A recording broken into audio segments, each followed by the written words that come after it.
Vous écoutez la radio Campus, Alma Mater, c'est l'heure du journal.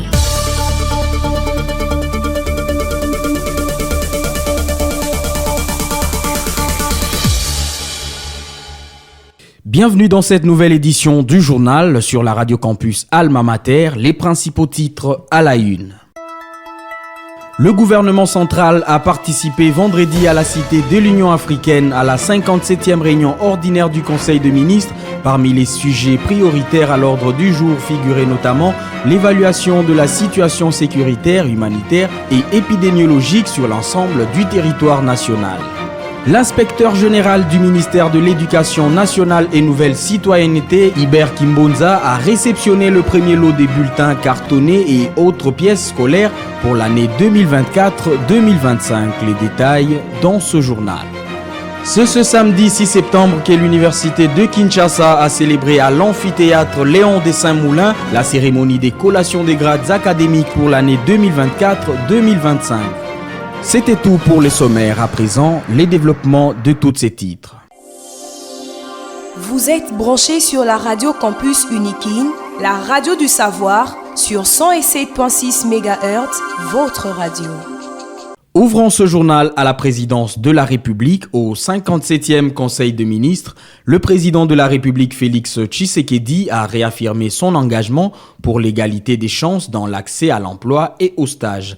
Il a dénoncé la non-publication des offres et la difficulté d'accès au stage comme frein majeur. Le chef de l'État a instruit le ministre de l'Emploi de rendre obligatoire la publication de toutes les offres d'emploi via l'ONEM avec contrôle et sanctions en cas de manquement. Il a également appelé les entreprises publiques et privées à accueillir davantage des stagiaires. On écoute l'extrait du compte-rendu lu par Patrick Mouyaya, porte-parole du gouvernement. Le président de la République soutient que l'égalité des chances dans le monde du travail constitue à la fois une exigence sociale et un levier stratégique pour le développement de notre nation. Elle s'inscrit au cœur de sa vision d'une République moderne, inclusive et prospère où chaque citoyen, quelle que soit son origine, sa condition sociale ou son parcours, doit pouvoir accéder équitablement aux opportunités offertes par son pays. Garantir cette égalité, précise-t-il, c'est consolider la confiance entre l'État et ses citoyens, renforcer la cohésion nationale et assurer la transmission d'un héritage de justice aux générations futures. Cependant, deux défis structurels persistent et compromettent sérieusement l'insertion professionnelle de notre jeunesse. Premièrement, de nombreuses entreprises, tant publiques et privées, continuent de recruter sans publication préalable de leurs offres d'emploi. Une telle pratique exclut injustement une majorité des demandeurs d'emploi, en particulier de jeunes, et mine la transparence ainsi que la crédibilité du marché du travail. Or, la législation nationale est claire, tout employeur a l'obligation de déclarer toute vacance de poste à l'Office national de l'emploi, qui est l'instrument central de régulation garantissant transparence, équité et justice sociale dans l'accès à l'emploi. Deuxièmement, la rareté des opportunités des stages académiques et professionnels prive des milliers de jeunes diplômés d'une expérience pratique pourtant indispensable à leur employabilité. Cette situation accentue le chômage, décourage l'investissement des familles dans l'éducation et fragilise la cohésion nationale. Un pays qui ne crée pas de passerelle entre la formation et l'emploi se condamne à gaspiller son capital humain le plus précieux. C'est ce samedi 6 septembre que l'université de Kinshasa a célébré à l'amphithéâtre Léon des Saint-Moulins la cérémonie des collations des grades académiques pour l'année 2024-2025. En présence de plusieurs autorités, familles et invités de marque, les lauréats ont été honorés pour l'aboutissement de leur parcours universitaire, marquant un moment de fierté et de reconnaissance pour toute la communauté académique. Dans son rapport général de l'année académique 2024-2025, le secrétaire général académique de l'UNIKIN, le professeur Charles Odiko, a relevé que sur 35 000 étudiants admissibles, seuls 27 000 se sont acquittés de leurs frais académiques, laissant près de 8 000 en situation irrégulière. Une réalité due aux difficultés économiques des familles et à l'absence des calendriers clairs pour les paiements qui prolongent les processus des délibérations. S'agissant de la maîtrise des effectifs des étudiants, lors des inscriptions de cette année académique, 18 627 dossiers ont été reçus. 12 520 ont été validés et 6 107 non validés. Au terme de la loi, est considéré étudiant celui qui est en règle de paiement de frais académiques. Pourtant, à l'université de Kinshasa, cette exigence rencontre toutefois des difficultés, principalement parce que les dates fixes de paiement de frais académiques ne sont pas clairement établies. Les étudiants évoquent constamment les conditions de vie difficiles de leurs parents et estiment toujours que l'université doit en tenir compte. Certains des étudiants détournent leurs frais académiques pour d'autres finalités. D'autres encore tentent de coopérer avec certains jurys pour ne pas payer la totalité des frais. Quelques-uns encore s'acquittent du paiement de ces frais plusieurs mois après la clôture de l'année académique et exigent qu'il y soit délibéré. Ceci rendant les années académiques élastiques et le processus de délibération interminable. Pour cette année académique, sur les 35 000 étudiants admissibles, seuls 27 000 étudiants ont payé les frais académiques jusqu'à ce jour de clôture de l'année. Ainsi, l'université de Kinshasa a officiellement fonctionné avec 27 000 étudiants réguliers et 8 000 irréguliers en phase de flottement. D'autres attendent la clémence du Saint-Esprit pour trouver les frais académiques et s'acquitter de leurs obligations. Et la secrétaire générale à la recherche de l'université de Kinshasa, la professeure Marie-Claire Yanjundembo, a présenté les bilans 2024-2025 axés sur la planification, les suivis et la promotion de la recherche scientifique et technologique. Dans le cadre du 3e cycle, l'université a enregistré 2700 apprenants en DADS et 543 en thèse, conformément à la décision rectorale du 6 mai 2024. La planification, le contrôle et l'évaluation des activités de recherche, la promotion de l'éthique et de la culture de recherche, la gestion des accords de coopération scientifique, le suivi des brevets et licences, la publication et la diffusion des résultats de recherche pour le développement du pays, ainsi que les perspectives. De la coordination et la promotion de la recherche scientifique et technologique.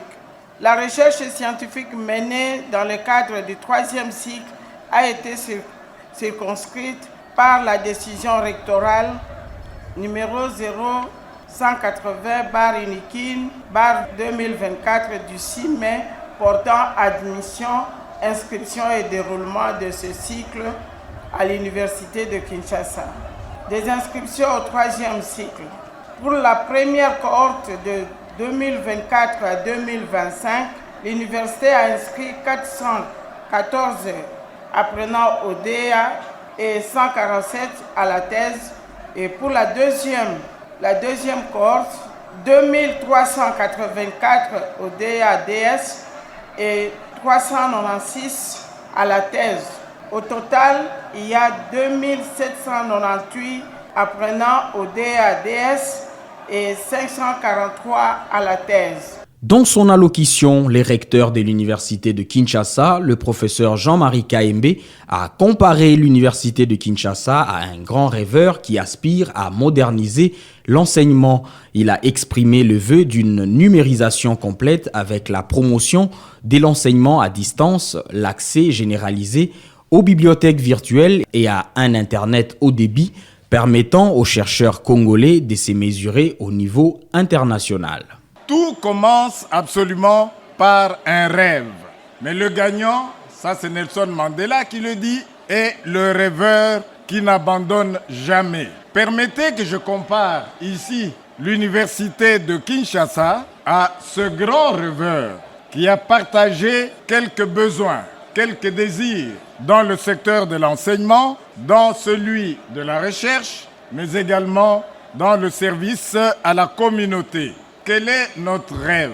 pour l'enseignement. Nous rêvons absolument de sa numérisation totale par la promotion de l'enseignement à distance, en développant bien sûr dans nos différentes facultés l'accès aux bibliothèques virtuelles, mais également l'accès à un Internet haut débit qui permettra aux chercheurs de notre alma mater de se mesurer très rapidement à ceux du reste du monde. Nous avons aujourd'hui une seule bibliothèque virtuelle et encore, à la faculté de médecine, il en faudrait avec nos 13 facultés au moins la moitié, ça voudrait dire 7 bibliothèques virtuelles qui mettraient nos chercheurs en compétition directe avec ceux du monde entier.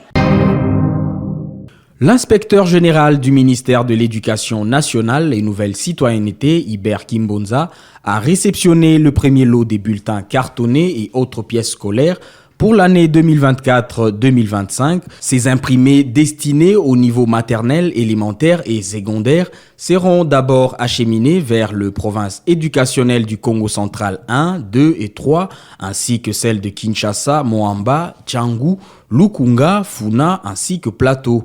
Les inspecteurs principaux provinciaux de Kinshasa ont officiellement réceptionné ces documents au nom de leurs collègues du Congo central.